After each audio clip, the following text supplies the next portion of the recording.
everyone, your teacher Ayushi Sharma welcomes you on the channel Chanakya Guru Classes.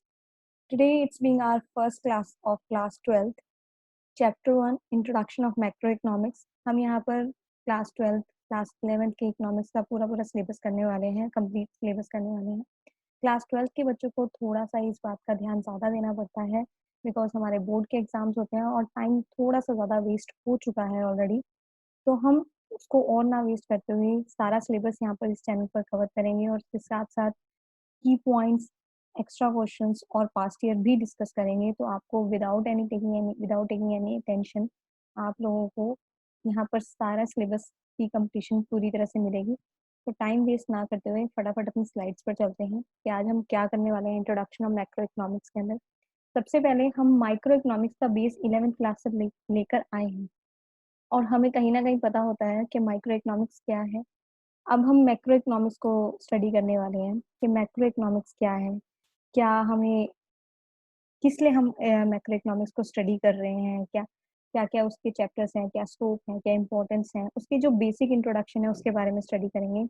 और इस class के बाद हमारे बहुत सारे इंपॉर्टेंट चीज़ें शुरू हो जाएंगी क्लास 12 से रिलेटेड. तो कुछ भी मिस करने जैसा कुछ नहीं है क्लास 12 के लिए.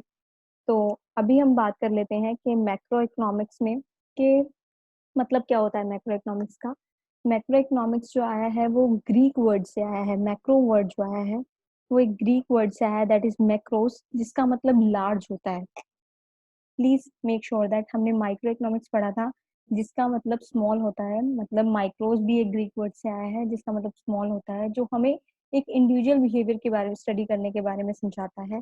यहाँ पर हम इंडिविजुअल बिहेवियर को नहीं स्टडी करेंगे, किसी इंडिविजुअल को स्टडी नहीं करेंगे. यहाँ पर हम इकोनॉमी को पूरी तरह से स्टडी करेंगे, एज ए होल स्टडी करेंगे.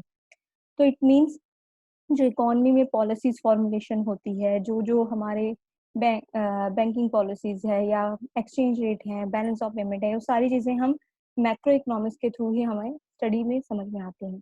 अब हम इसके मीनिंग पर चलते हैं. It is a branch of economics which study economic issues और economic problems at the level of economy as a whole. ये वो ब्रांच है इकोनॉमिक्स की जो इकोनॉमिक इश्यूज, इकोनॉमिक प्रॉब्लम्स को स्टडी करती है इकोनॉमी एज ए होल में पूरी तरह से, किसी इंडिविजुअल कंज्यूमर के या प्रोड्यूसर के बिहेवियर को नहीं ना स्टडी करते हुए पूरी इकोनॉमी को स्टडी करती है ये. अब चलते हैं हम थोड़ा सा फादर ऑफ मैक्रो इकोनॉमिक्स के बारे में बात कर लेते हैं. फादर ऑफ जो मैक्रो इकोनॉमिक्स हैं वो जॉन मेनर्ड केन्स हैं. अब जॉन मेनर्ड केन्स में अब थोड़ा सा ध्यान इस बात को दे देते हैं कि हमारी जो केन्जियंस थ्योरी है, हम आगे चलकर बहुत इंपॉर्टेंट थ्योरी है केन्जियंस थ्योरी, उसके बारे में स्टडी करेंगे. तो जॉन मेनर्ड केन्स ने ही मैक्रो इकोनॉमिक्स को फादर ऑफ मैक्रो इकोनॉमिक्स कहते हैं इनिशिएट किया था. तो आगे चलते हैं हम to the next slide. Micro macro economics का डिफरेंस. ऑल्दो हम बहुत सारी माइक्रो इकोनॉमिक्स की बुक में 11th क्लास में भी ये डिफरेंस करते हैं, बट फिर भी हमें एक थोड़ा सा रिकैप्चुलेशन होनी चाहिए डिफरेंस के बारे में, थोड़ा सा रिकॉल कर लेना चाहिए कि क्या डिफरेंस था इन दोनों का. माइक्रो इकोनॉमिक्स के बारे में बात कर लेते हैं. मैंने पहले ही बताया था जो माइक्रो वर्ड है वो भी ग्रीक वर्ड से आया है, माइक्रोस से, जिसका मतलब होता है small. Derived from Greek word micros means small. और जो मैक्रो वर्ड है वो ड्राइव करता है ग्रीक वर्ड मैक्रोस से, जिसका मतलब होता है लार्ज. यहाँ पर हम स्मॉल इंडिविजुअल बिहेवियर को स्टडी कर रहे होते हैं और यहाँ पे हम एग्रीगेट को स्टडी करते हैं. फर्स्ट पॉइंट पर चलते हैं. It analyse the individual components of the economy. ये इंडिविजुअल कंपोनेंट्स को, जैसे कि हमने माइक्रो इकोनॉमिक्स में क्लास 11th में पढ़ा था कि हम यहाँ कंज्यूमर के बिहेवियर को स्टडी कर रहे होते हैं, डिमांड को स्टडी कर रहे होते हैं, किसी पर्टिकुलर कमोडिटी से रिलेटेड डिमांड क्या इफेक्ट कर रही है, प्राइस का क्या रिलेशन आ रहा है उसमें. तो वहाँ पे इंडिविजुअल कंपोनेंट्स को स्टडी करते हैं हम यहाँ पे. यहाँ हम इकोनॉमी एज ए होल को स्टडी करेंगे, यहाँ पे हम एग्रीगेट डिमांड की बात करेंगे, वहां हम डिमांड की बात करते हैं खाली. जल्दी से बात कर लेते हैं. Study of individual behaviour, study of aggregate behaviour, determine price of commodity. हमारी डिमांड में जो प्राइस डिसाइड हुआ वो डिटरमाइन करता है यहाँ पे income and employment level. Aggregate demand में क्या हमारी एम्प्लॉयमेंट लेवल रहा, एग्रीगेट डिमांड और एग्रीगेट सप्लाई, क्या इक्विलिब्रियम लेवल रहा हमारा, क्या इनकम लेवल रहा हमारा, अनएम्प्लॉयमेंट है तो उसको कैसे रिमूव किया जाता है। तो ये सारी सिचुएशन हम मैक्रो इकोनॉमिक्स में पढ़ते हैं। Now the next one is it involves degree of limited degree of aggregation. ये limited degree of aggregation involve करता है माइक्रो इकोनॉमिक्स में। At the same time means यहाँ पर इंडिविजुअल को स्टडी करते हैं तो ऑब्वियसली एग्रीगेशन कम होता है। लिमिटेड क्यों कहा, नो डिग्री ऑफ एग्रीगेशन क्यों नहीं कहा, क्योंकि हमने एक एग्जाम्पल बहुत बार पूछा गया है, वो एग्जाम्पल ऐसे है कि मार्केट डिमांड किसका एग्जाम्पल है, माइक्रो इकोनॉमिक्स का और मैक्रो इकोनॉमिक्स का। बहुत सारे बच्चे कंफ्यूज हो जाते हैं कि मार्केट डिमांड पूरे मार्केट के बारे में बात कर रहा होगा तो हम उसको मैक्रो इकोनॉमिक्स भी तो कह सकते हैं। तो नहीं, मार्केट डिमांड हमारा माइक्रो इकोनॉमिक्स का ही पार्ट है। डिमांड वाले चैप्टर में हमने इंडिविजुअल डिमांड और मार्केट डिमांड पढ़ा था। इसीलिए ये लिमिटेड डिग्री को डिग्री ऑफ एग्रीगेशन के बारे में बात करता है, यानी कि यहाँ पे किसी पर्टिकुलर कॉमोडिटी या किसी पर्टिकुलर मार्केट की डिमांड के बारे में बात हो रही है, उस पर्टिकुलर कॉमोडिटी की क्या मार्केट में डिमांड है। लेकिन एट द सेम टाइम जब हम मैक्रो इकोनॉमिक्स की बात करते हैं तो सभी गुड्स एंड सर्विसेज की मार्केट में क्या डिमांड है, पूरी इकोनॉमी में क्या एज ए होल क्या डिमांड है। तो वहाँ पे सारे गुड्स एंड किसी इंडिविजुअल कॉमोडिटी या किसी इंडिविजुअल गुड और सर्विसेज के बारे में बात नहीं कर रहे होते हैं। माइक्रो में किसी इंडिविजुअल गुड्स और सर्विसेज के बारे में ही बात कर रहे होते हैं और मैक्रो में हम पूरे गुड्स एंड सर्विसेज जो भी हमारे इकोनॉमी में एज ए होल प्रेजेंट है उनके बारे में बात कर रहे होते हैं। Now come to the next one. हम जल्दी से बात कर लेते हैं कि ग्रीक वर्ड से आया माइक्रो जिसका मतलब होता है स्मॉल, और ये ग्रीक वर्ड मैक्रो से है जिसका मतलब होता है large. Method of study partial equilibrium analysis और जनरल इक्विलिब्रियम एनालिसिस। यहाँ पर पार्शियल इक्विलिब्रियम एनालिसिस के बारे में बात करते हैं बिकॉज यहाँ पर हम ये कहते हैं कि भाई जनरल इक्विलिब्रियम एनालिसिस के बारे में इसलिए बात नहीं करते हैं यहाँ पे पार्शियल इक्विलिब्रियम एनालिसिस के बारे, क्योंकि हम यहाँ पर कुछ फैक्टर्स को कांस्टेंट कह रहे होते हैं कि हमारे कुछ फैक्टर, क्योंकि इंडिविजुअल फैक्टर्स को डिसाइड कर रहे थे तो पार्शियली इक्विलिब्रियम डिसाइड होता है यहाँ पे जनरल, क्योंकि यहाँ पे overall economy as a whole decide हो रही होती है तो जनरल इक्विलिब्रियम डिसाइड होता है कि आपका एम्प्लॉयमेंट लेवल पर या आउटपुट लेवल पर या इनकम लेवल पर क्या इक्विलिब्रियम डिसाइड हुआ। इस चीज का मतलब बहुत अच्छे से आपको एग्रीगेट डिमांड और एग्रीगेट सप्लाई के चैप्टर में आ जाएगा, लेकिन अभी के लिए आप इतना समझ सकते हैं पार्शियल इक्विलिब्रियम एनालिसिस, क्योंकि हम इंडिविजुअल स्टडी कर रहे होते हैं यहाँ पे। तो पार्शियल इक्विलिब्रियम की पार्शियल किसी पर्टिकुलर कमोडिटी में क्या इक्विलिब्रियम डिसाइड हुआ है, मार्केट में क्या इक्विलिब्रियम, जैसे आपने मार्केट इक्विलिब्रियम 11th क्लास में जो चैप्टर किया वो पार्शियल इक्विलिब्रियम एनालिसिस के बारे में बताता है। हम जब एडी एंड एएस चैप्टर करेंगे aggregate demand and aggregate supply, वहाँ पे जनरल इक्विलिब्रियम एनालिसिस के बारे में, यानी कि generally as a economy as a whole कौन सा इक्विलिब्रियम डिसाइड होता है। टूल्स क्या है, डिमांड एंड सप्लाई टूल होता है, market demand, individual demand, individual supply.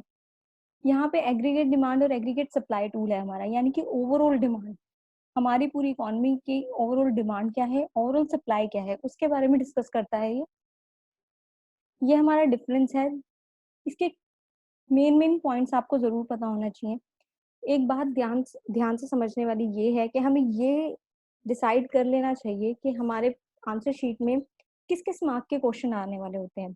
हमारे पास 4 मार्क का क्वेश्चन है, हमारे पास 6 मार्क्स के क्वेश्चन है, हमारे पास 1 मार्क के क्वेश्चन है। तो ये वाला कंसेप्ट अगर आता है एग्जाम में तो किस मार्क्स के अंदर ज्यादा आ सकता है, तो हमें थोड़ा सा हर चीज को पढ़ते टाइम उस चीज को डिसाइड कर लेना चाहिए। अगर मान लेते हैं कि 3 और 4 मार्क्स के अंदर ही आ सकता है हमारा ही, तो हमें 5 पॉइंट तो जरूर, हमें 5 पॉइंट जरूर आने चाहिए। और थोड़ा सा ध्यान दीजिएगा, मैंने यहाँ पर कोई भी ऐसा पॉइंट नहीं करवाया है जो आपको इजीली याद नहीं हो सकता।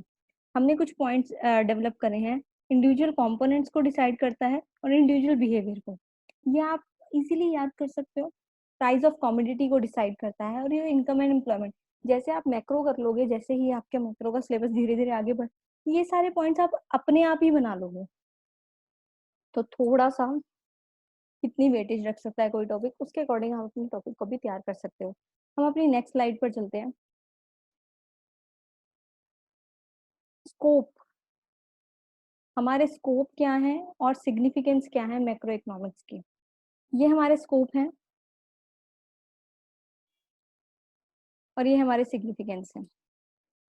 पहले स्कोप नहीं दिया हुआ होता था बुक्स के अंदर, मैक्रो इकोनॉमिक्स या माइक्रो इकोनॉमिक्स का स्कोप नहीं दिया होता था। जब माइक्रो और मैक्रो 12th का ही सिलेबस था, दोनों कंबाइन थे, तो स्कोप कुछ बुक्स में दिया होता था, कुछ बुक्स में नहीं दिया होता था। एक बार बोर्ड में आ गया था ये क्वेश्चन, ये स्कोप ऑफ माइक्रो इकोनॉमिक्स या मैक्रो इकोनॉमिक्स में से किसी एक में से आया था। तब बच्चे थोड़ा सा कंफ्यूज हो गए थे।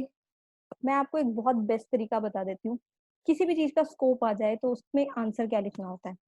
किसी भी मतलब टॉपिक से रिलेटेड कोई भी स्कोप आ रहा हो तो उसका एक्चुअल में आंसर क्या होता है। एक्चुअल में आंसर उसका वो होता है जो उसके चैप्टर के नेम होते हैं ना, वही उसका एक्चुअल आंसर होता है। अगर हम थोड़ा क्रक्स के फॉर्म में बात करते हैं, अगर हम थोड़ा सा मोल्डेड फॉर्म में बात करें, थोड़ा सा मोल्ड कर दो आप उन नामों को, उन नेम्स जो भी आपके चैप्टर के नेम है, उनके थोड़े से कंसेप्ट जो आपको इंटरनल कंसेप्ट तो पता ही होंगे, आपने चैप्टर में पढ़े होंगे, तो थोड़ा सा मोल्ड करना है अपने चैप्टर के नेम्स को, वही आपका स्कोप बच जाएगा। अब जल्दी से बात कर लेते हैं हम स्कोप की।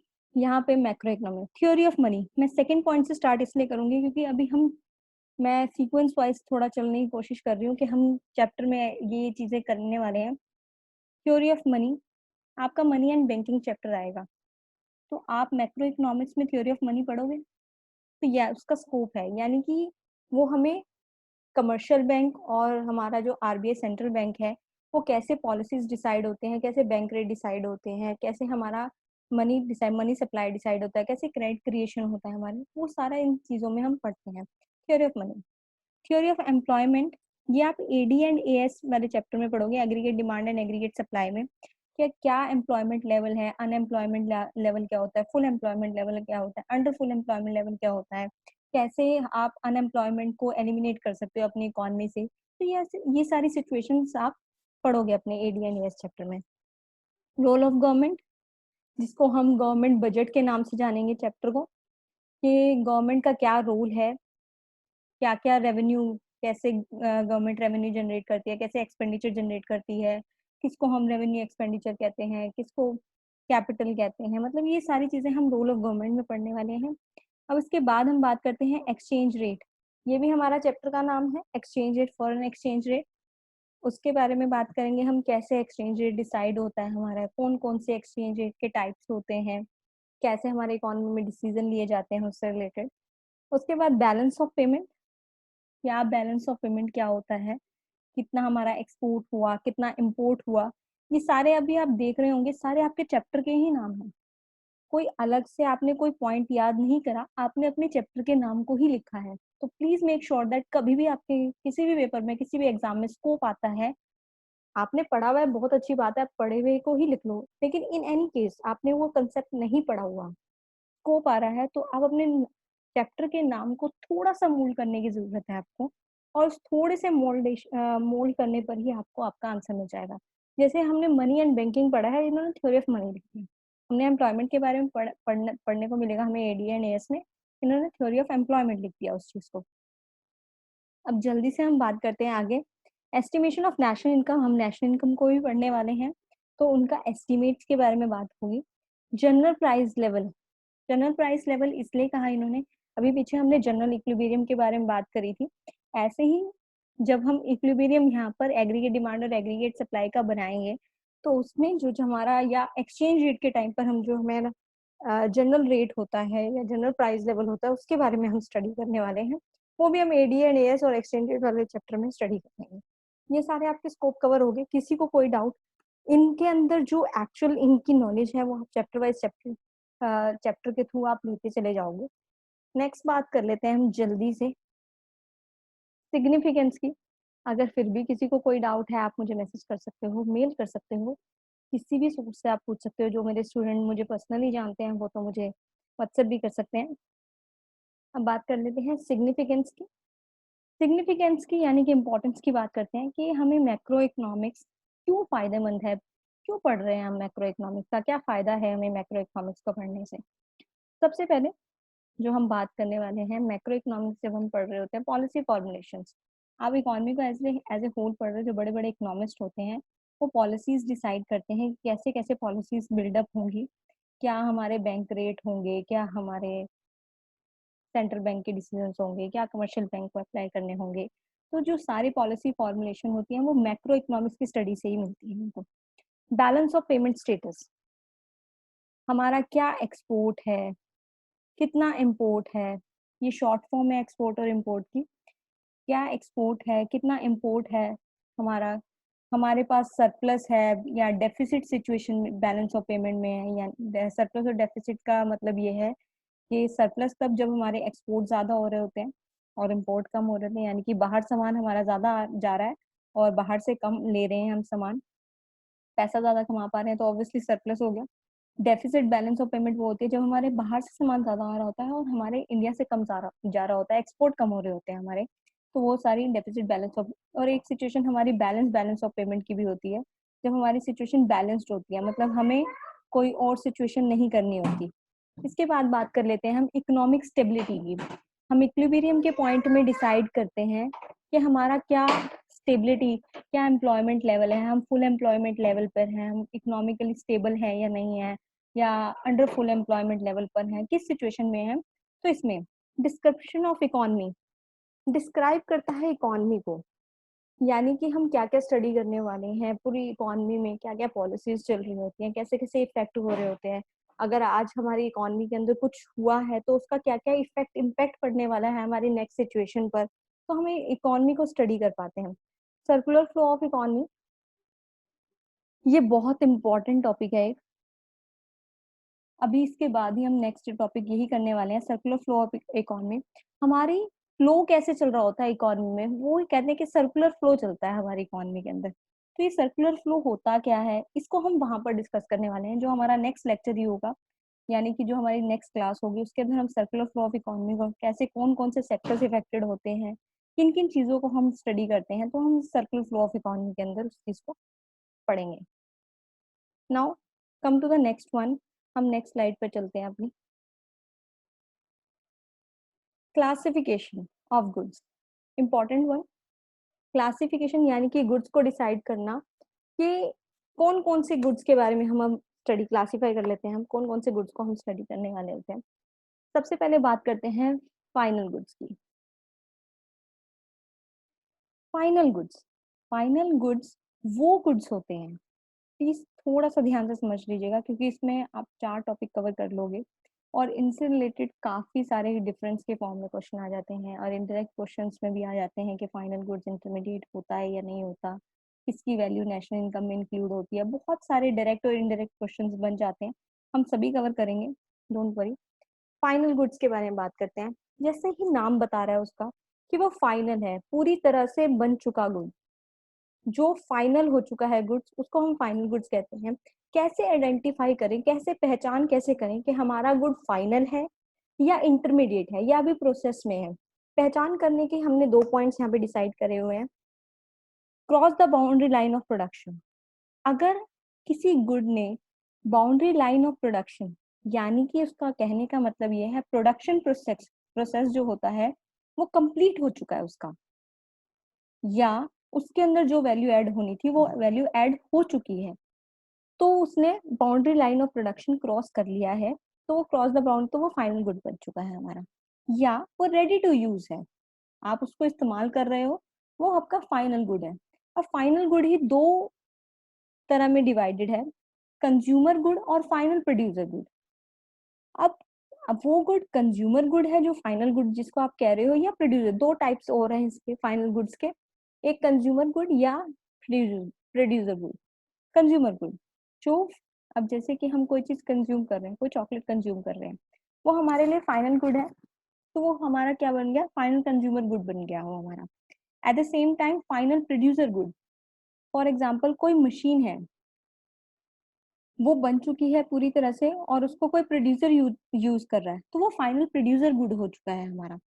तो यानी कि फाइनल गुड जो पूरी तरह से बन चुका है, जो प्रोडक्शन प्रोसेस को कंप्लीट कर चुका है अपने और रेडी टू यूज है, तो वो फाइनल कंज्यूमर गुड भी हो सकता है और फाइनल प्रोड्यूसर गुड भी हो सकता है। ये दोनों चीजें उसके साथ चल सकती है कि वो मशीन के तौर पर अगर कोई प्रोड्यूसर इस्तेमाल कर रहा है तो वो फाइनल प्रोड्यूसर गुड है, और आप हाउस होल्ड पर्पज के लिए इस्तेमाल कर रहे हो, यानी कि घर में इस्तेमाल कर रहे हो उसी मशीन को, तो फाइनल कंज्यूमर गुड्स है। एक ही गुड दोनों पोर्शन में आ सकता है कि वो फाइनल कंज्यूमर गुड भी हो सकता है और फाइनल प्रोड्यूसर गुड भी हो सकता है। अब इसके बारे में भी हम बात कर लेते हैं। क्या सभी मशीन्स, वैसे तो हम की पॉइंट्स में क्वेश्चंस करेंगे, लेकिन फिर भी यहाँ पे ही कवर कर लेते हैं थोड़ा सा। क्या सभी मशीन्स हमारी प्रोड्यूसर गुड्स होती हैं? जल्दी से अप्लाई कर दीजिए अगर किसी को पता है तो। ऑल्दो थोड़ी सी आदत ऑनलाइन क्लासेस की हो चुकी है, I know that this is the offline one, तो ठीक है आप रिप्लाई नहीं कर सकते, मुझे पता है। मैं फटाफट से आंसर देती हूँ इसका। क्या सभी मशीन्स हमारी प्रोड्यूसर गुड्स होती हैं? नहीं, सभी मशीन्स हमारी प्रोड्यूसर गुड नहीं होती। फॉर एग्जाम्पल एक बहुत बेसिक सा एग्जाम्पल आपको बहुत सारी बुक्स में देखने को मिल जाएगा। स्विंग मशीन है, कोई टेलर इस्तेमाल कर रहा है, that is a producer good for him. उसके लिए वो प्रोड्यूसर गुड है क्योंकि वो उससे फर्दर प्रोडक्शन करता है, टेलरिंग का काम कर रहा है, उसको फर्दर प्रोडक्शन इस्तेमाल हो रही है उससे। एट द सेम टाइम वही स्विंग मशीन आपके घर के अंदर है, वैसी स्विंग मशीन आपके घर के अंदर है, आप किसी प्रोडक्शन प्रोसेस के लिए काम नहीं, आप नॉर्मल अपनी बेसिक रूटीन नेसेसिटीज के लिए, आप बेसिक काम करने के लिए आप उसको यूज कर रहे हो, तो वो आपका क्या है, कंज्यूमर गुड है। तो जरूरी नहीं है कि machines, please make sure that ये 1 1 मार्क के लिए बड़े इंपॉर्टेंट क्वेश्चन होते हैं, 3 मार्क में भी आ जाते हैं, आपको थोड़ा सा बोल करके केस स्टडी के फॉर्म में दे देते हैं कि ऐसी सिचुएशन है तो क्या वो प्रोड्यूसर गुड है, या डिफरेंस बता दो प्रोड्यूसर गुड के बीच में और कंज्यूमर गुड्स के बीच में। तो थोड़ा सा इस बात का ध्यान रखना है आपने कि सभी मशीन्स प्रोड्यूसर गुड नहीं होती, वो आपके एंड यूज पर डिपेंड करती है। एंड यूज क्या होता है उसके बारे में बात करेंगे अभी थोड़ी ही देर में। अब हम नेक्स्ट टॉपिक पे अपने नेक्स्ट गुड के ऊपर चल देते हैं, इंटरमीडिएट गुड। एक तो आप लोगों को एक काम जरूर करना है, अगर डिफरेंस फाइंड करने में किसी को भी दिक्कत आ रही है तो आप लोग मुझे मैसेज कर सकते हो, मेल कर सकते हो, वरना सभी बुक्स में डिफरेंस अवेलेबल है फाइनल गुड और इंटरमीडिएट गुड का, वो आपको जरूर जरूर जरूर करना है, ठीक है। इसके अलावा वैसे तो आपको बहुत सारे डिफरेंस आप अभी ही बना दोगे, 3 4 पॉइंट तो आप अभी ही क्रिएट कर लोगे, फिर भी आप एक बुक का रेफरेंस ले लेना। अगर फिर भी आपको नहीं मिलता है फाइनल गुड और इंटरमीडिएट गुड के डिफरेंस से रिलेटेड टॉपिक, और कोई पॉइंट ऐसा होता है जो नहीं समझ में आ रहा, मिल चुका है टॉपिक बट समझ नहीं आ रहा, तो आप मुझसे पूछ सकते हैं उस चीज के बारे में। अब हम बात कर लेते हैं इंटरमीडिएट गुड। इंटरमीडिएट गुड वो होता है जिसने अभी तक boundary line of production complete नहीं करा, क्रॉस ना करा। First point. Second one, value still to be added, उसके अंदर कुछ वैल्यू ऐड होनी अभी बाकी है, यानी कि उसकी ऑब्वियसली पूरी वैल्यूज तो ऐड नहीं हुई क्योंकि वो प्रोडक्शन प्रोसेस के अंदर चल रहा है। Not yet ready to use, अभी या पूरी तरह से तैयार नहीं हुआ, पूरी तरह से आप उसको यूज नहीं कर सकते। तो ये सारे जो पॉइंट्स हैं आपके क्या हो गए, इंटरमीडिएट गुड्स का पार्ट हो चुके हैं। अब बात कर लेते हैं, या की पॉइंट्स में ही बात करेंगे उस क्वेश्चन के बारे में भी। क्वेश्चन मैं बता देती हूँ क्या है, नेशनल इनकम में किसकी वैल्यू इंक्लूड होगी, फाइनल गुड की या इंटरमीडिएट गुड की? आंसर अभी थोड़ी ही देर में डिस्कस करेंगे, उससे पहले हम डिस्कस कर लेते हैं कंजप्शन गुड और या consumer good. Consumption good good या कंज्यूमर गुड को हम 4 सब पार्ट्स में सब डिवाइडेड करते हैं, कि वैसे तो नाम ही बता रहा है कंज्यूमर गुड के बारे में बात हो रही है। तो सबसे पहले जो हम कंज्यूम कर रहे होते हैं, डायरेक्टली कंज्यूम कर रहे होते हैं, ड्यूरेबल गुड्स। ड्यूरेबल गुड्स वो गुड्स होते हैं जिनका टाइम पीरियड, ड्यूरेशन, ड्यूरेबल इसीलिए कहा जिनका जो टाइम पीरियड है यूज करने का वो थोड़ा बड़ा होता है, यानी कि वो 1 2 3 साल से ज्यादा भी इस्तेमाल हो जाते हैं, 2 3 साल तक तो होते ही होते हैं। ड्यूरेशन अच्छी खासी, 1 साल से ज्यादा की ड्यूरेशन होती है उन लोगों उन गुड्स की, तो वो ड्यूरेबल गुड्स होते हैं हमारे, ठीक है। इसमें एग्जाम्पल क्या आ सकते हैं हमारे, टीवी हो गया, कार्स हो गई, कुछ भी आप घर में कुछ भी चीज, रेफ्रिजरेटर हो गया आपका, एसी हो गए आपके, कुछ भी चीज ले सकते हो आप ड्यूरेबल गुड्स के अंदर। सेमी ड्यूरेबल गुड्स के बारे में बात कर लेते हैं। सेमी ड्यूरेबल वो जिनकी थोड़ी कम ड्यूरेशन होती है पर ड्यूरेशन होती है, यानी कि अप्रोक्स 1 ईयर के अकॉर्डिंग ड्यूरेशन होती है जिनकी, उनको हम सेमी ड्यूरेबल गुड्स कहते हैं। इसके अंदर क्या जो बेसिकली आता है सेमी ड्यूरेबल गुड्स के अंदर, वो हमारे क्लोथ्स आते हैं, ये सेमी ड्यूरेबल होते हैं हमारे, एक टाइम पीरियड के लिए होते हैं, एक सीजन के लिए हो गए। तो सेमी, अब बहुत सारे लोग कहेंगे हम तो बहुत टाइम पीरियड के लिए भी चला लेते हैं, लेकिन सेमी ड्यूरेबल होता है वो भी। अगर आप कॉन्टिन्यूसली उसको वेयर कर रहे हो तो वो सेमी ड्यूरेबल होते हैं, छोटा लाइफ स्पैन होता है इन लोगों का, इन गुड्स का। और ड्यूरेबल गुड्स का अच्छा खासा लाइफ स्पैन होता है। Non durable goods, non durable goods में हम बात कर लेते हैं जो हमने कंज्यूम करा और वहीं के वहीं हमने जो कंज्यूम करा वहीं के वहीं वो खत्म हो गया, उसको हम कह देते हैं कि नॉन ड्यूरेबल गुड्स होते हैं वो। यानी कि इसके अंदर हम एग्जाम्पल की अगर बात कर लेते हैं कि नॉन ड्यूरेबल गुड्स में क्या क्या एग्जाम्पल आता है हमारा, तो नॉन ड्यूरेबल गुड्स में हमारे जो एग्जाम्पल्स में हो गया, जैसे कि हमने आइसक्रीम खा ली, पेट्रोल है, खाना नहीं है पेट्रोल, यूज कर लिया, एक ही यूजेज में आपका खत्म हो जाएगा, मतलब कार चल चल चुकी है तो ऑलरेडी ऑब्वियसली वो यूज हो चुका है। आइसक्रीम होगी, खाने की जो भी चीजें होती हैं, ब्रेड हो गया, आइसक्रीम होगी, हमारी ये नॉन ड्यूरेबल गुड्स होते हैं, इनकी कोई ड्यूरेशन नहीं होती। तो ये सारे क्या है, हमारे नॉन ड्यूरेबल गुड्स के अंदर आते हैं। अब इसके बाद हम बात कर लेते हैं non material goods and services. यहाँ पे थोड़ा सा आप अमेंड कर लीजिए चीजों को, यहाँ पे गुड्स एंड सर्विसेज नहीं लिखा हुआ, यहाँ पे इसके नीचे आप non material goods and services लिखना है आपको। मेटेरियलिस्टिक फॉर्म में नहीं होती जो गुड्स एंड सर्विसेज, एक तो होता है आपका मेटेरियलिस्टिक फॉर्म के अंदर गुड्स एंड सर्विसेज को होना, और एक होता है non material goods and services. यानी कि जो अभी तक हम बात कर रहे थे वो सारे मटेरियल फॉर्म के अंदर थे, हमारे जो भी चीजें थी हमारी मटेरियल फॉर्म के अंदर थी। अब इसके अंदर हम बेसिकली सर्विसेज को इंक्लूड कर रहे हैं। नॉन मटेरियल का मतलब ही यह है कि आप इसके अंदर सर्विसेज को इंक्लूड कर रहे हैं।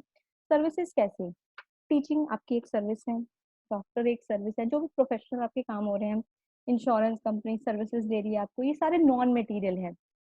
यानी कि आप इसके अंदर जो भी आपको सर्विसेज मिल रही हैं वो नॉन मटेरियल है, यानी कि इसमें हम इनटेंजिबल जो कहते हैं, नॉन मटेरियल, मटेरियल से रिलेटेड नहीं है। यानी कि हम कुछ आपको प्रैक्टिकली आपको नॉलेज दे रहे हैं, बट आपको टचेबल फॉर्म में कोई चीज प्रोवाइड नहीं कर रहा। कोई डॉक्टर आपको सर्विस देता है, प्रिस्क्रिप्शन आपको लिख कर दे दी, that is a non material. एक टीचर ने आपको पढ़ा दिया, आपको कंसेप्ट क्लियर कर दिए, that's a non material goods and services. अब इसके अलावा बात कर लेते हैं capital goods. Obviously consumer goods वो गुड्स होते हैं जो हमें फाइनल हमारी कंजप्शन के लिए इस्तेमाल हो रहे हैं। कैपिटल गुड्स वो गुड्स होते हैं जो हमें आगे फर्दर प्रोडक्शन के लिए इस्तेमाल हो रहे हैं। तो हम ये कह सकते हैं जो फर्दर प्रोडक्शन के लिए इस्तेमाल होते हैं वो हमारे कैपिटल गुड्स होते हैं। जो हमारी फर्दर प्रोडक्शन के लिए इस्तेमाल हो रहे हैं वो हमारे कैपिटल गुड्स होते हैं। अब हम जल्दी से की पॉइंट्स पर आ जाते हैं अपने, कुछ क्वेश्चंस हैं हमारे इन टॉपिक से रिलेटेड, जो भी एक्स्ट्रा क्वेश्चंस हैं वो आपके यहीं कवर हो जाएंगे। सबसे पहले बात कर लेते हैं कंजप्शन एक्सपेंडिचर की। कंजप्शन एक्सपेंडिचर क्या होता है और इन्वेस्टमेंट एक्सपेंडिचर क्या होता है। आपने कोई खर्चा करा है अपनी कंजप्शन के लिए, अपनी कंजप्शन प्रोसेस के लिए, तो वो आपका कंजप्शन एक्सपेंडिचर हुआ। ठीक है, कोई भी आप चीज खरीद रहे हो, परचेज कर रहे हो, कंज्यूम करने के लिए कर रहे हो, तो वो सब क्या हो गया, आपका कंजप्शन एक्सपेंडिचर हो गया। Eight the same time investment expenditure क्या हुआ, जो आपने फर्दर प्रोडक्शन के लिए इस्तेमाल करने को कर दिया, उसको आप कह देते हो इन्वेस्टमेंट एक्सपेंडिचर हो गया। जो भी आप हाउस होल्ड के लिए कर रहे हो वो आपका कंजप्शन एक्सपेंडिचर हो गया, but at the same time जो आप इन्वेस्टमेंट के लिए कर रहे हो, हाउस होल्ड के लिए नहीं कर रहे, इन्वेस्टमेंट पर, यानी कि इनकम ज्यादा आपकी अर्न हो, वो इन्वेस्टमेंट एक्सपेंडिचर हो गया। द सेम गुड में बी फाइनल और इंटरमीडिएट। वो कह रहा है क्या एक ही गुड फाइनल और इंटरमीडिएट हो सकता है। मैंने ये क्वेश्चन पर्सनली अपनी, क्योंकि मैं इकोनॉमिक्स ले रही थी स्कूल में, तो मैंने अपनी पर्सनली 10th क्लास में भी मैं जो 20 मार्क्स का पार्ट ले रही थी इकोनॉमिक्स का, 11th 12th का तो ले ही रही थी, जो वहां पे भी मैंने क्वेश्चन कवर कर, जो ऑलरेडी मुझसे 10th पढ़ चुके हैं बच्चे, उन लोगों को पता है कि कौन सा गुड फाइनल होता है और कौन सा इंटरमीडिएट। इसको समझाने के लिए मैं एग्जाम्पल आपको दूंगी, आप उस एग्जाम्पल से कभी नहीं भूलने वाले कौन सा गुड फाइनल होता है और कौन सा इंटरमीडिएट होता है, और क्या एक ही गुड फाइनल भी हो सकता है और इंटरमीडिएट भी हो सकता है। सबसे पहले हम ले लेते हैं गेहूं, वीट, एग्जाम्पल है ये आपका, प्लीज ध्यान से समझिएगा थोड़ा सा। उसके बाद हमने कन्वर्जन हुआ फ्लोर में, उसका आटा बना गेहूं का, गेहूं के आटे से बिस्किट,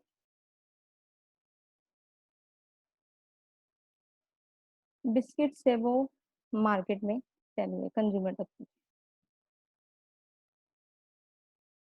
अब थोड़ा सा ये प्रोसेस मैंने आपको दिखा दिया। अब साथ के साथ मैं आपको ये भी चीजें दिखाती रहूंगी कि एक तरफ फाइनल गुड होते हुए भी वो इंटरमीडिएट कैसे बनती है चीजें। जब वीट से फ्लोर कन्वर्ट हुआ, अब ये फ्लो,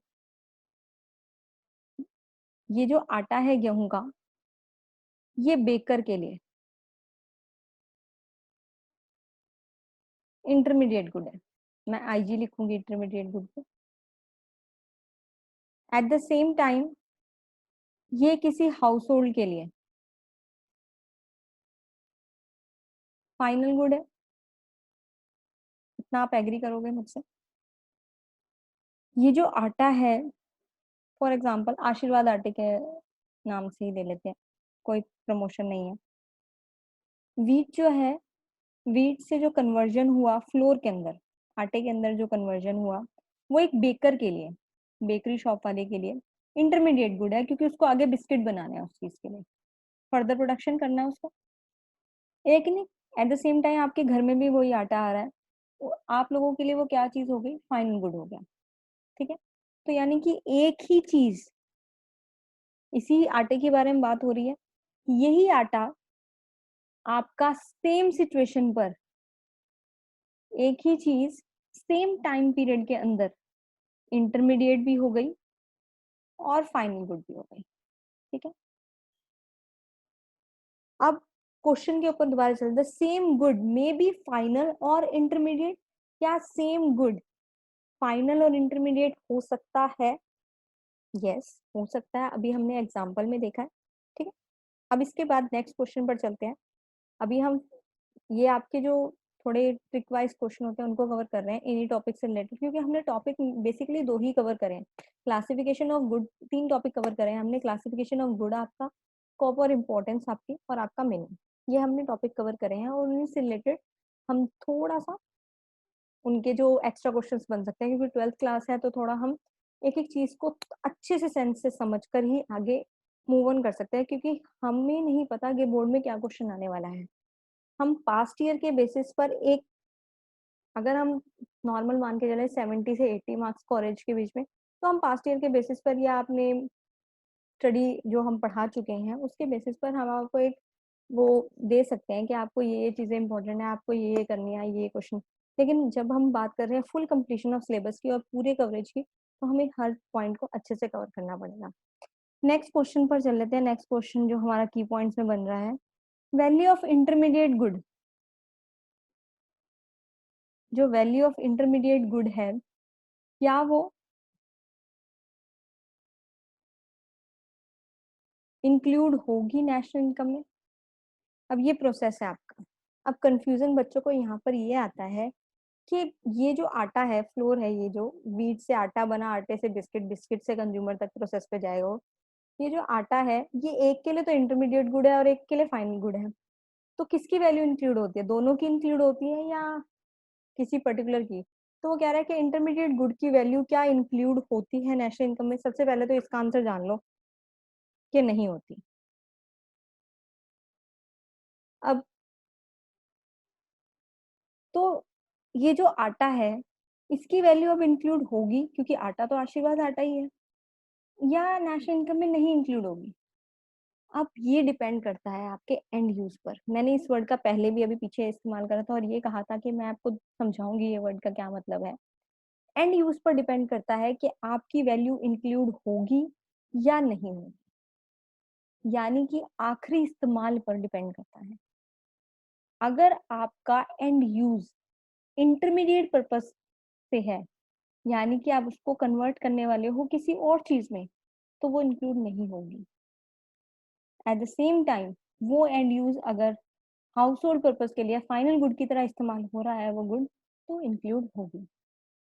क्लियर है? तो यानी कि नेशनल इनकम में फाइनल गुड की वैल्यू इंक्लूड होती है, इंटरमीडिएट गुड की वैल्यू नहीं इंक्लूड होती। और इंटरमीडिएट गुड और फाइनल गुड डिसाइड कैसे होता है? आपके एंड यूज के ऊपर, आखिरी इस्तेमाल के ऊपर, यानी कि उसका यूज क्या हो रहा है, क्या कन्वर्जन हो रहा है उसके अंदर? कन्वर्जन हो रहा है तो वो एंड यूज नहीं है। कन्वर्जन अब ऐसे ही बहुत सारे लोग होंगे, आटे से हम घर में भी तो बहुत सारी चीजें बनाए, वो फर्दर प्रोडक्शन के लिए इस्तेमाल नहीं कर रहे, आप अर्निंग मोटिव के लिए इस्तेमाल नहीं कर रहे हो। अगर आप घर में आटे को कन्वर्ट भी कर रहे हो किसी और चीज के अंदर, चपाती में या किसी और चीज के अंदर, तो आप उसको फर्दर प्रोडक्शन के लिए इस्तेमाल नहीं कर रहे। ऐसे ही वो आटा अगर कोई होटल वाला यूज कर रहा हो तो उसके लिए एंड यूज नहीं है, वो उसके लिए इंटरमीडिएट, क्योंकि वो उसको किसी और चीज को बना के दे रहा है। ठीक है, तो एंड यूज पर डिपेंड करता है कि आपकी कौन सा गुड इंक्लूड होगा और कौन सा गुड नहीं होगा, और फाइनल गुड की ही वैल्यू नेशनल इनकम में इंक्लूड होती है। अब नेक्स्ट क्वेश्चन पर चलते हैं। All capital goods are producer goods, सभी कैपिटल गुड्स प्रोड्यूसर गुड्स होते हैं, बट क्या सभी प्रोड्यूसर गुड्स कैपिटल गुड्स होते हैं? इस चीज को मैं रब कर देती हूँ, क्योंकि अब इसका तो कंसेप्ट खत्म हो गया बाकी सबका। ये जो क्वेश्चन है हमारा कैपिटल गुड और प्रोड्यूसर गुड, ये अलग उससे है हमारे।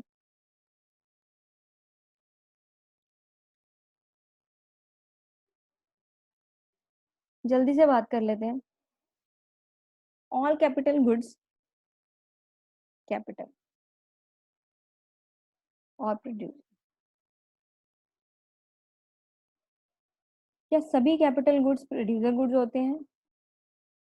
और but all producer goods are not capital, वो कह रहा है कि सभी कैपिटल गुड्स तो प्रोड्यूसर गुड्स होते हैं, बट क्या सभी प्रोड्यूसर गुड्स कैपिटल गुड्स होते हैं? अगर क्वेश्चन नहीं समझ में आया तो मैं दोबारा रिपीट करती हूँ। तो उसके पहले समझने से पहले हम ये समझ लेते हैं क्वेश्चन को, कैपिटल गुड और प्रोड्यूसर गुड कौन से होते हैं? कैपिटल गुड्स फिक्स एसेट्स से रिलेटेड, उनको आप कैपिटल गुड्स कहोगे। जो भी आपकी फिक्स एसेट, यानी कि जिनका भी ड्यूरेशन ज्यादा है, टाइम पीरियड ज्यादा है जिनका, उनको हम कैपिटल गुड्स कहते हैं। ठीक है, फिक्स एसेट्स हमारे, ये हमारा कैपिटल गुड्स है। प्रोड्यूसर गुड जो आपकी फर्दर प्रोडक्शन में इस्तेमाल हो रहे हो।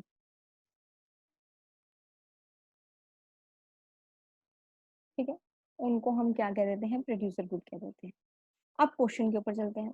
ऑल कैपिटल गुड्स, क्या सभी capital goods are producer goods? All capital, वो कह रहा है, वो क्या नहीं कह रहा, ऑल कैपिटल गुड्स प्रोड्यूसर गुड्स होते हैं, वो कह रहा है सारे कैपिटल गुड्स जो होते हैं वो आपके प्रोड्यूसर गुड होते हैं, but all producer good are not capital goods.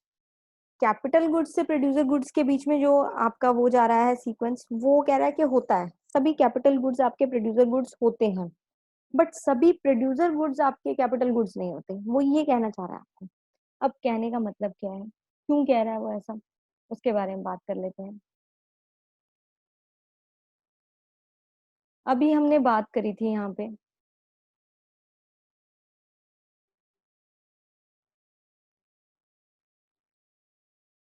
कि जो फिक्स्ड एसेट्स होते हैं, मैं एफए लिख रही हूँ फिक्स्ड एसेट्स को, वो आपके कैपिटल गुड्स होते हैं। ठीक है, अब प्रोड्यूसर गुड्स में फिक्स्ड एसेट्स भी आते हैं आपके, प्लस रॉ मटेरियल भी आएगा, कच्चा माल। वो भी तो, रॉ मटेरियल भी तो फर्दर प्रोडक्शन में हेल्पफुल होता है ना। रॉ मटेरियल के बिना, आपके पास फिक्स्ड एसेट्स है, आपके पास मशीन्स बहुत सारी हैं, रॉ मटेरियल नहीं है, तो आप कोई फर्दर प्रोडक्शन कर ही नहीं सकते। तो रॉ मटेरियल भी तो हमारी फर्दर प्रोडक्शन में हेल्पफुल होता है, तो वो प्रोड्यूसर गुड्स है। तो ये फिक्स एसेट्स तो आपके प्रोड्यूसर गुड बन गए, बट ये रॉ मटेरियल आपका कैपिटल गुड नहीं बन सकता।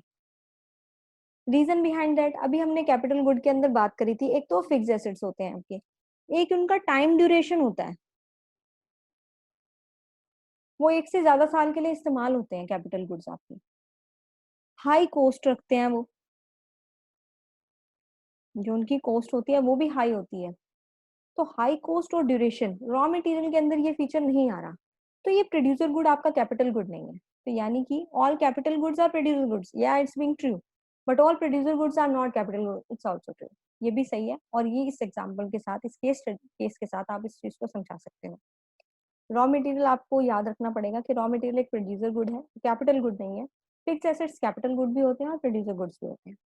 ये आपके आज के लेक्चर से रिलेटेड है। इसके अंदर हमने थोड़े बेसिक से चीजें करी हैं कि हमारा बेसिक क्या क्या कंसेप्ट रहे हैं। थोड़ा सा हम जल्दी से रिकॉल कर लेते हैं कि आज हमने क्लास में क्या क्या करा था। मैक्रो इकोनॉमिक्स के बारे में बात किया था। जल्दी से बात करते हैं कि मैक्रो इकोनॉमिक्स के फादर कौन थे। John Maynard Keynes, Keynesian theory. याद रखना, आप आगे चल के पढ़ोगे भी वही, वो जो केन्जियंस हैं वही फादर है मैक्रो इकोनॉमिक्स के। क्या स्टडी करते हैं हम, इकोनॉमिक इश्यूज और इकोनॉमिक प्रॉब्लम को स्टडी करते हैं इसमें मैक्रो इकोनॉमिक्स में as a whole. Overall study करने को कहते हैं हम मैक्रो इकोनॉमिक्स। उसके बाद डिफरेंस के बारे में बात कर लेते हैं कि डिफरेंस क्या है हमारा मैक्रो इकोनॉमिक्स का। इंडिविजुअल बिहेवियर को स्टडी करता है माइक्रो, स्मॉल वर्ड से आया है, माइक्रो का मतलब स्मॉल होता है, इंडिविजुअल कंपोनेंट्स को स्टडी कर रहा है। एट द सेम टाइम वो एग्रीगेट को स्टडी करता है। यहाँ पे प्राइस ऑफ कमोडिटी की बात होती है, यहाँ पे इनकम लेवल और एम्प्लॉयमेंट लेवल के बारे में बात हो रही होती है। ये लिमिटेड डिग्री ऑफ एग्रीगेशन के बारे में बात करता है, मार्केट डिमांड जैसे लिमिटेड, थोड़ा ही एग्रीगेट करा है इसने। ये हाईएस्ट डिग्री ऑफ एग्रीगेशन के बारे में बात करता है, जैसे एडी एंड एएस अप्रोच, यानी कि एग्रीगेट डिमांड और aggregate supply.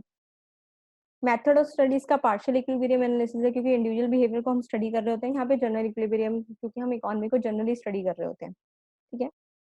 Tools demand and supply है उसके, एग्रीगेट डिमांड और एग्रीगेट सप्लाई है।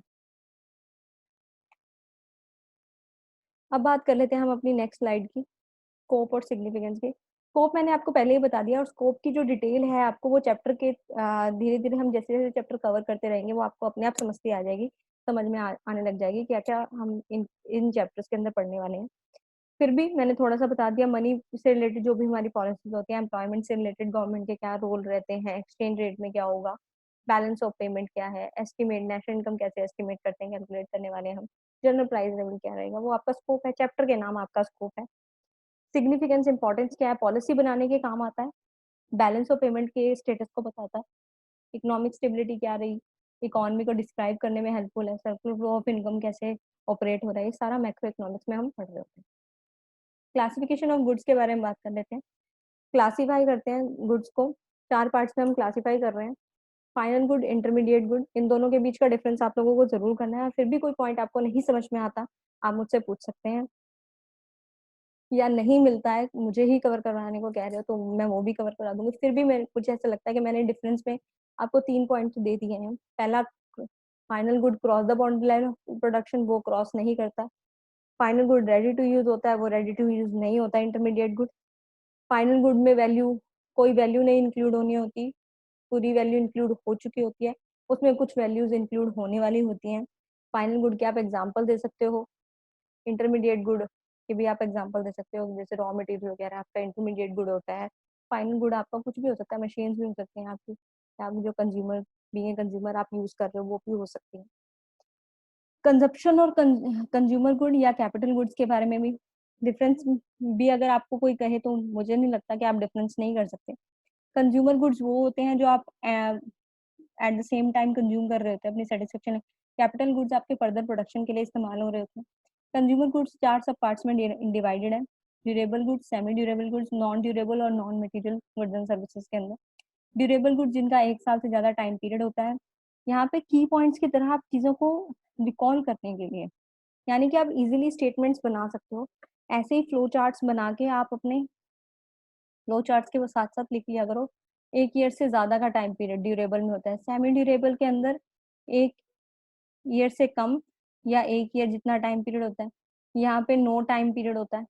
तो ऐसे नॉन ड्यूरेबल गुड्स के अंदर non material goods and services, जो आपके सर्विसेज होते हैं, इंटेंजिबल चीजें जो भी आपकी होती हैं, वो मटेरियलिस्टिक फॉर्म में नहीं होती जो आपके सामने, वो सारी। कैपिटल गुड्स वो फिक्स्ड एसेट्स जिनकी ड्यूरेशन भी अच्छी होती है, कॉस्ट भी अच्छी होती है, तो उनको हम कैपिटल गुड्स कहते हैं। ये सारा आपका आज का हमने काम किया था, जो भी पढ़ा है हमने। कंजप्शन एक्सपेंडिचर, आप जो कंज्यूमिंग के प्रोसेस में इस्तेमाल कर रहे हो, इन्वेस्टमेंट जो फर्दर अच्छे रिटर्न्स के लिए आप खर्चा कर रहे हो। द सेम गुड में भी फाइनल और इंटरमीडिएट हाँ हो सकता है, बिल्कुल हो सकता है, एक ही गुड फाइनल भी हो सकता है और इंटरमीडिएट भी हो सकता है। वैल्यू ऑफ इंटरमीडिएट गुड क्या इंक्लूड होती है नेशनल इनकम में, बिल्कुल नहीं होती है। एंड यूज क्या होता है, एंड यूज वो होता है जिससे हमें पता लगता है कि फाइनल गुड है या इंटरमीडिएट गुड है। आखिरी इस्तेमाल चीज का कैसे हो रहा है, फर्दर प्रोडक्शन के लिए हो रहा है तो वो इंटरमीडिएट गुड है, फर्दर प्रोडक्शन के डायरेक्ट कंज्यूमिंग के लिए हो रहा है, चाहे वो फाइनल प्रोड्यूसर गुड के फॉर्म में, चाहे फाइनल कंज्यूमर गुड के फॉर्म में, ठीक है, तो फाइनल गुड है। All capital goods are producer goods, हाँ बिल्कुल होते हैं, but all producer goods are not capital goods, हाँ ये सिचुएशन भी ठीक है। तो ये सारे हमने की पॉइंट्स हमने कर लिए हैं। इसके साथ साथ हमने यहाँ पे एक क्वेश्चन कवर किया था कैपिटल गुड्स के बारे में, क्या सारी मशीन जो होती हैं हमारी वो क्या प्रोड्यूसर वो भी होती हैं, प्रोडक्शन के लिए होती हैं सारी मशीन्स हमारी। अगर हम यहाँ यहीं पे बात कर लेते हैं, अभी हमने एक क्वेश्चन यहाँ पर करा है, all capital goods are producer goods, इसका ही कॉन्ट्राडिक्ट हमने पहले भी करा था कि सभी कैपिटल गुड्स प्रोड्यूसर गुड होते हैं, हो सकते हैं, पर उसका भी एंड यूज पर डिपेंड करता है। आप ये चीज भी लिख सकते हो, अगर वो फर्दर कोई प्रोड्यूसर इस्तेमाल कर रहा है उसको तो वो प्रोड्यूसर गुड है, बट अगर वो हाउस होल्ड में इस्तेमाल हो रहा है तो वो प्रोड्यूसर गुड नहीं है। क्योंकि हमने जो सोइंग मशीन की बात करी थी, अगर टेलर इस्तेमाल कर रहा है तो प्रोड्यूसर गुड है, but at the same time अगर हाउस होल्ड इस्तेमाल कर रहा है तो वो प्रोड्यूसर गुड नहीं है। तो आप इस इसी क्वेश्चन के अंदर, इस एक क्वेश्चन के अंदर ही दो तीन क्वेश्चन बन गए हैं हमारे, जिसको हमने कवर कर लिया है। इसके अलावा भी फिर भी कोई डाउट आपका रह गया है इन टॉपिक से रिलेटेड तो आप मुझसे पूछ सकते हैं। ओके फाइन, साइनिंग ऑफ, फटाफट क्लास को एंड कर लेते हैं। Don't forget to like share and subscribe, जल्दी से बेल आइकन को हिट कर देना, और आगे हम next chapter circular flow of income करने वाले हैं, तो stay connected. Okay bye bye, signing of.